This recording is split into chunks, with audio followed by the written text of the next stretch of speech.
Vamos começar mais um mergulho profundo por aqui. E hoje, o nosso foco é um tema que exige, além de bastante rigor técnico, uma visão humanista muito, mas muito afiada. A gente vai explorar o Estatuto da Criança e do Adolescente, o famoso ECA, e entender as bases morais do nosso sistema de justiça juvenil. Sabe aquela ideia de abandonar a pura e simples punição para abraçar proteção? É exatamente sobre essa mudança de paradigma que vamos falar. Para quem estuda o tema ou busca um embasamento sólido para redações e debates, entender essa estrutura é, de verdade, o primeiro passo para defender os direitos humanos com propriedade. E para começar de vez, fica a pergunta: qual é a diferença entre um crime e um ato infracional? Pode até parecer só um detalhe de vocabulário, um preciosismo jurídico, mas eu garanto que é o grande alicerce de toda a legislação sobre o assunto. Levantar essa bola logo de cara é uma estratégia excelente para a gente engajar o pensamento crítico. Quando o debate envolve segurança, sociedade e juventude, essa distinção acaba sendo o argumento central em qualquer discussão de alto nível. E a resposta para isso já nos leva direto ao nosso primeiro ponto. Ponto 1 da nossa análise. O que é, afinal, um ato infracional? Olha só, definir isso corretamente não é frescura, tá? É o passo número 1 para a gente entender como as proteções aos direitos humanos são ativadas na prática dentro do sistema. O ECA diz o seguinte: o ato infracional é aquela conduta que a lei já descreve como crime ou contravenção penal, mas, e aqui está a grande virada, quando ela é praticada por uma criança ou um adolescente. Na prática, a ação no mundo real pode até ser a mesma, mas a lente através da qual o Estado enxerga e responde a isso muda completamente. É o Estado reconhecendo que não dá, simplesmente não tem como aplicar a mesma métrica de uma lei adulta a alguém que ainda não atingiu a maturidade. O que nos leva à nossa segunda parte, a famosa proteção integral garantida por lei. Elevando um pouco o nível da nossa conversa para a esfera constitucional, a proteção integral não é só uma diretriz teórica, uma ideia bonita no papel. É uma garantia super robusta, cravada tanto na Constituição Federal quanto no próprio ECA. A gente pode imaginar isso como o principal escudo legal desenhado para garantir a dignidade humana na fase mais vulnerável da vida. É um direito absoluto, inegociável, de verdade. A lei impõe que o Estado, a sociedade e a família ajam juntos, como uma grande rede para assegurar que essas vidas sejam preservadas com total prioridade. E as vigas que sustentam esse escudo são os direitos fundamentais inalienáveis: vida, saúde, educação, dignidade, convivência familiar e profissionalização. E não, essa não é uma lista aleatória. Esses direitos formam um alicerce de qualquer sociedade que queira ser chamada de justa. Pensa bem, se o sistema fala em garantir a educação ou a saúde básica, toda a rede de proteção desaba junto. Então, se a ideia é construir argumentos fortes para uma redação ou debate, citar essa estrutura não é só útil, é absolutamente essencial. Dentro dessa engrenagem, tem um destaque que eu considero vital: a convivência familiar. Quando a gente fala de atos infracionais, manter e fortalecer os laços da família não é só uma questão de conforto emocional, sabe? É um sistema prático para prevenir a reincidência. Exemplos reais de reintegração mostram muito isso. Programas de sucesso quase sempre incluem terapia familiar, permitindo que o jovem e os responsáveis consigam reconstruir o diálogo e a confiança. O apoio dentro de casa ajuda a criar um porto seguro, quebrando o ciclo da infração bem na raiz. Quando a Constituição garante o direito à família, ela está entregando a melhor ferramenta possível para que a reabilitação realmente aconteça. Avançando para o ponto 3 da nossa explicação: o caráter das medidas socioeducativas. Para entender aquela mudança de paradigma que eu comentei lá no começo, a gente precisa contrastar dois mundos. Imagina de um lado as penas aplicadas aos imputáveis, ou seja, os adultos que a lei já considera plenamente capazes de sofrer sanções criminais. Ali, o foco é o modelo prisional clássico, bem punitivo. Agora, do outro lado, temos as medidas socioeducativas. Colocando os dois assim, lado a lado, fica muito clara a escolha que a legislação fez para os jovens. É uma ruptura profunda, uma ruptura mais do que necessária com a lógica do sistema penal comum. E a alma desse sistema especializado, o grande diferencial mesmo, é que as medidas socioeducativas têm um caráter predominantemente pedagógico e ressocializador. Como defensor dos direitos humanos, eu sempre bato nessa tecla. O objetivo central aqui não é a punição cega. O propósito é educar, é promover a reintegração social contínua. Quer dizer, em vez de isolamento puro e simples, a gente vê na prática a inserção desses jovens em oficinas de profissionalização, eles recebem apoio para terminar a escola, prestam serviços à comunidade. Existe responsabilização? Claro que sim, mas é uma responsabilização desenhada para ensinar e construir pontes para o futuro, e jamais para destruí-las. Chegando agora na nossa quarta e última sessão: metas práticas de responsabilização e prevenção. Bom, mas como o sistema faz essa engrenagem toda girar na prática? Tudo acontece numa lógica de 3 passos essenciais. Primeiro, a responsabilização. Sim, o sistema não é baseado na impunidade de jeito nenhum. Ele exige que o jovem responda pela conduta. Segundo passo, a garantia de direitos durante todo esse processo, assegurando que, mesmo respondendo por um ato infracional, a dignidade não seja arranhada. E o terceiro passo, que é o grande prêmio, é a prevenção da reincidência. Reparou como as peças se encaixam? Quando se responsabiliza com justiça e, ao mesmo tempo, se garantem direitos básicos, consegue-se de fato evitar que novas infrações aconteçam? E para amarrar tudo o que vimos hoje, eu quero destacar a verdadeira pedra angular de todo o Estatuto: a condição peculiar de pessoa em desenvolvimento. É uma frase simples, mas com uma profundidade filosófica e jurídica gigante. É a justificativa máxima para a gente ter um sistema baseado na compaixão e nos direitos humanos. Crianças e adolescentes estão em formação. A visão de mundo deles está sendo moldada agora, neste exato momento. E aí fica a provocação. Não seria o papel de uma sociedade verdadeiramente justa exatamente guiar e proteger esse desenvolvimento, em vez de simplesmente condenar as falhas ao longo do caminho? Fica essa reflexão. Muito obrigado pela companhia neste nosso mergulho de hoje e até a próxima!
E para amarrar tudo o que vimos hoje, eu quero destacar a verdadeira pedra angular de todo o Estatuto: a condição peculiar de pessoa em desenvolvimento.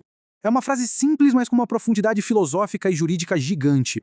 É a justificativa máxima para a gente ter um sistema baseado na compaixão e nos direitos humanos. Crianças e adolescentes estão em formação. A visão de mundo deles está sendo moldada agora, neste exato momento. E aí fica a provocação. Não seria o papel de uma sociedade verdadeiramente justa exatamente guiar e proteger esse desenvolvimento, em vez de simplesmente condenar as falhas ao longo do caminho? Fica essa reflexão. Muito obrigado pela companhia nesse nosso mergulho de hoje e até a próxima!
E para amarrar tudo que vimos hoje, eu quero destacar a verdadeira pedra angular de todo o Estatuto: a condição peculiar de pessoa em desenvolvimento.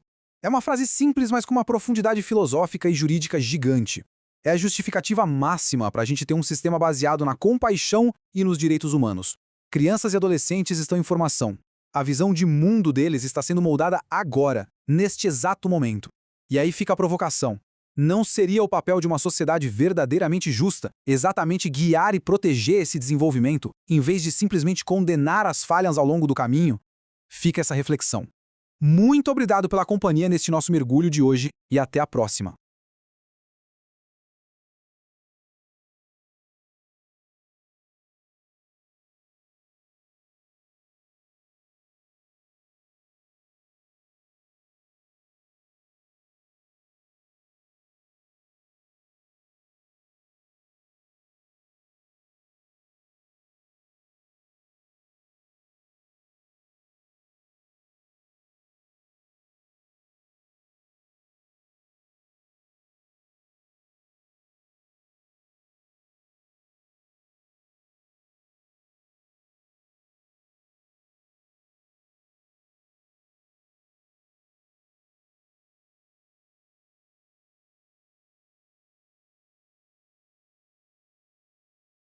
E para amarrar tudo que vimos hoje, eu quero destacar a verdadeira pedra angular de todo o Estatuto: a condição peculiar de pessoa em desenvolvimento.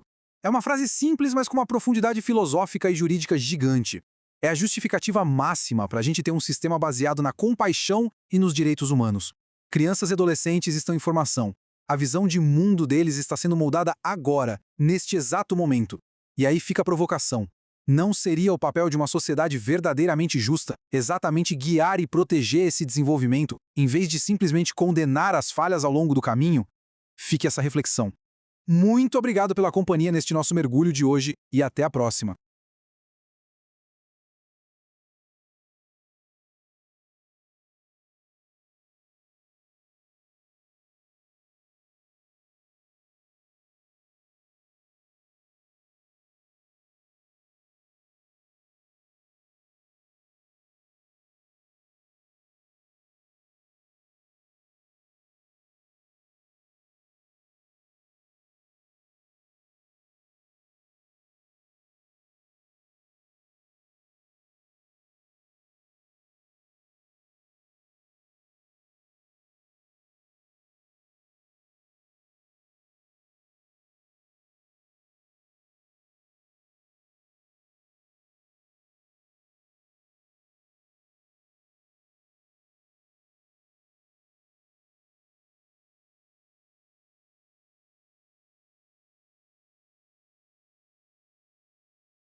E para amarrar tudo que vimos hoje, eu quero destacar a verdadeira pedra angular de todo o Estatuto: a condição peculiar de pessoa em desenvolvimento. É uma frase simples, mas com uma profundidade filosófica e jurídica gigante. É a justificativa máxima para a gente ter um sistema baseado na compaixão e nos direitos humanos. Crianças e adolescentes estão em formação. A visão de mundo deles está sendo moldada agora, neste exato momento. E aí fica a provocação. Não seria o papel de uma sociedade verdadeiramente justa exatamente guiar e proteger esse desenvolvimento, em vez de simplesmente condenar as falhas ao longo do caminho? Fica essa reflexão. Muito obrigado pela companhia neste nosso mergulho de hoje e até a próxima.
E para amarrar tudo o que vimos hoje, eu quero destacar a verdadeira pedra angular de todo o Estatuto: a condição peculiar de pessoa em desenvolvimento.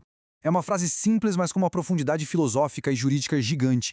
É a justificativa máxima para a gente ter um sistema baseado na compaixão e nos direitos humanos. Crianças e adolescentes estão em formação.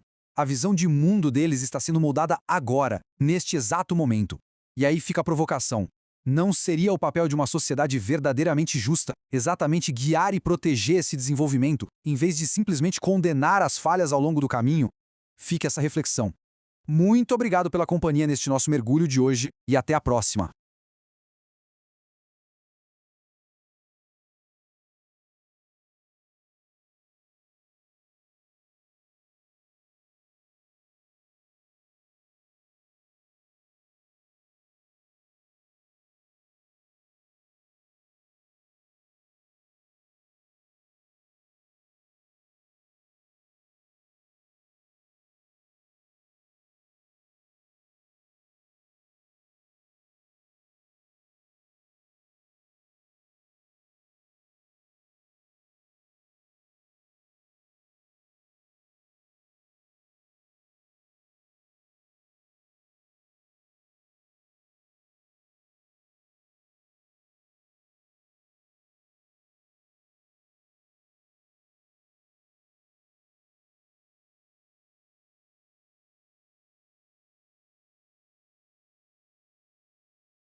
E para amarrar tudo o que vimos hoje, eu quero destacar a verdadeira pedra angular de todo o Estatuto: a condição peculiar de pessoa em desenvolvimento.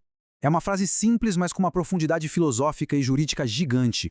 É a justificativa máxima para a gente ter um sistema baseado na compaixão e nos direitos humanos. Crianças e adolescentes estão em formação. A visão de mundo deles está sendo moldada agora, neste exato momento. E aí fica a provocação. Não seria o papel de uma sociedade verdadeiramente justa exatamente guiar e proteger esse desenvolvimento, em vez de simplesmente condenar as falhas ao longo do caminho? Fique essa reflexão. Muito obrigado pela companhia neste nosso mergulho de hoje e até a próxima.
E para amarrar tudo o que vimos hoje, eu quero destacar a verdadeira pedra angular de todo o Estatuto: a condição peculiar de pessoa em desenvolvimento. É uma frase simples, mas com uma profundidade filosófica e jurídica gigante. É a justificativa máxima para a gente ter um sistema baseado na compaixão e nos direitos humanos. Crianças e adolescentes estão em formação. A visão de mundo deles está sendo moldada agora, neste exato momento. E aí fica a provocação. Não seria o papel de uma sociedade verdadeiramente justa exatamente guiar e proteger esse desenvolvimento, em vez de simplesmente condenar as falhas ao longo do caminho? Fique essa reflexão. Muito obrigado pela companhia neste nosso mergulho de hoje e até a próxima.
E para amarrar tudo o que vimos hoje, eu quero destacar a verdadeira pedra angular de todo o Estatuto: